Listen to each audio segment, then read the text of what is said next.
Ghosts are real. That much I know. I've seen them all my life.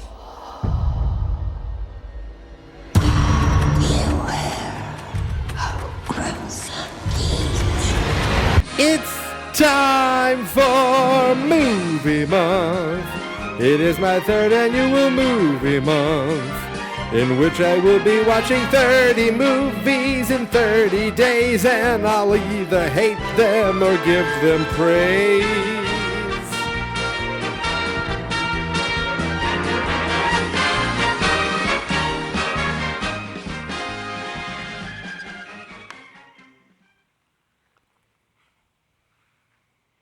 Ooh, it was a dark and stormy night. Okay, it's not stormy, but it is very dark where I am right now.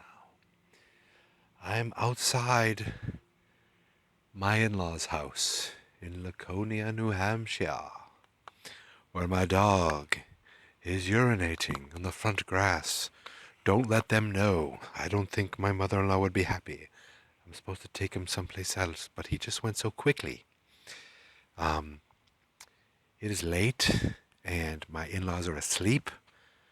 My wife is almost asleep, so I decided to come outside, safer, to talk about today's movie. And that movie is a movie of horror, a movie of ghostly love. It is the horror movie from director Guillermo del Toro. And the only reason I'm stalling is because I want to make sure I get the year right.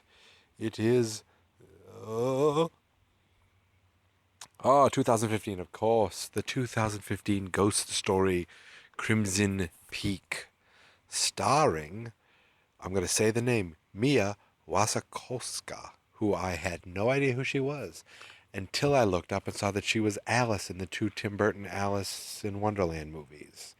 And I go, oh, I kind of recognize her now.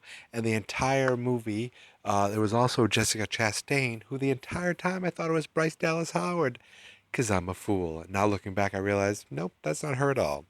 But Loki was in it, and Jax Teller was in it, if you are fans of Thor and Sons of Anarchy. And basically, this was just a cool ghost story set like it was a period piece. And Guillermo del Toro, if you don't know who that is, then shame on you, first of all. He is the director of such films as Hellboy and Hellboy 2, Pacific Rim, and I need to go back and see Pan's Labyrinth. I've never seen that before. He also directed Mimic, and he almost directed the Hobbit movies, but he backed out, and Peter Jackson came in and turned them into, Hobbit movies. He's a very visual style director. There's also a show that he helped create called The Strain, and it's just a real kind of. He's got a very unique visual style as far as things feel real, like they're actually there, with monsters and very tangible, and that's kind of he brought that into this movie. It was co-written by him. Oh, that's a big bug. It was co-written by him, and he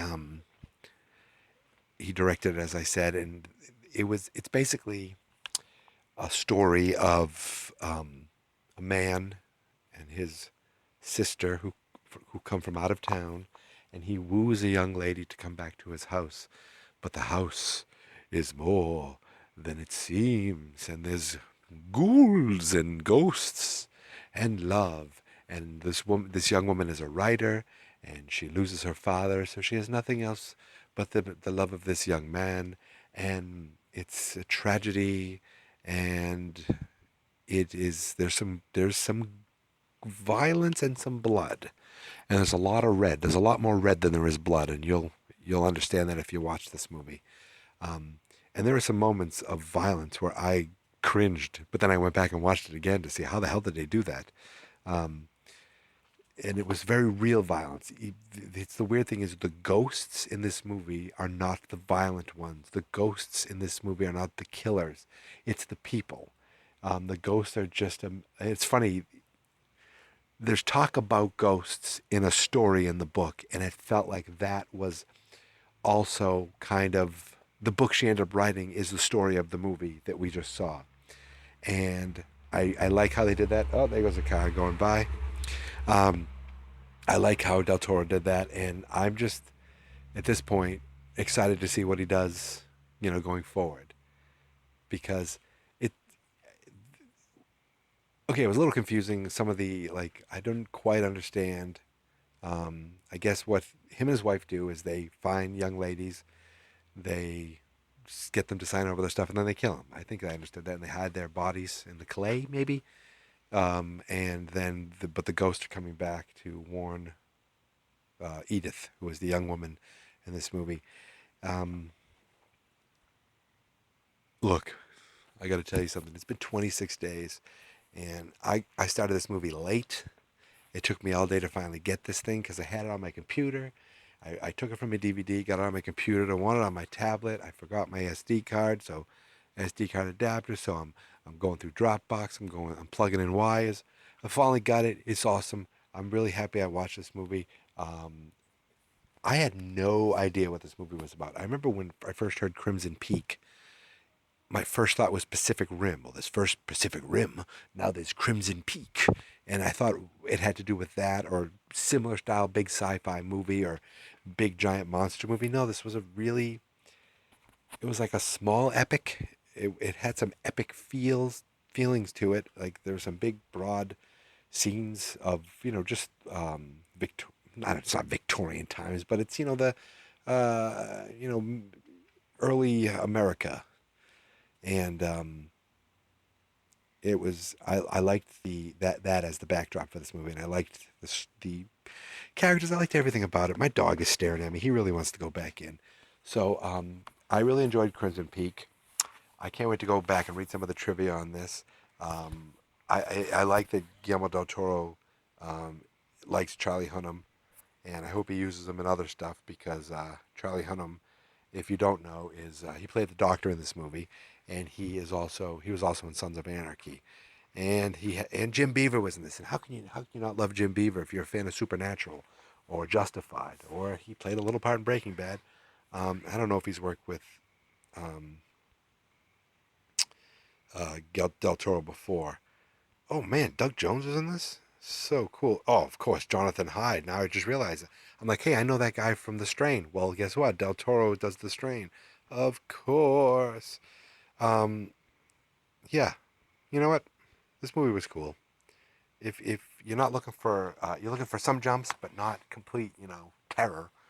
I like this, and the visuals, as always with Del Toro, are friggin' awesome. In fact, that's my quote. If you put me on the DVD box, it's friggin' awesome.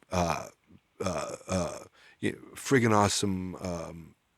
Wow, I can't even talk. Friggin' awesome visuals. Can you tell I just want to look, I want to go watch Game of Thrones. It's already over at this point, and I need to avoid spoilers. So it's 10 past 10, and I need to get going. So I'm going to bring my dog in, get out of these bugs, and post this podcast. You're going to love it. You're going to say, hey, I want to watch Crimson Peak because Mike said it's friggin' awesome visuals. That's true. Check it out. I'm Mike. At Geek Mentality, at Fans Not Experts, Fans Not Experts on Facebook, fansnotexperts.com. Good night, good evening, and play my music. Ooh, scary theme throughout. This is my podcast, I made it. Geek Mentality's what I named it. And I think you should listen and subscribe. Cause I'm kinda funny and awesome. I think that I'm worth your time, and I'm kinda handsome. My mom says, please listen and please subscribe. At least listen to this episode. Fans Not Experts.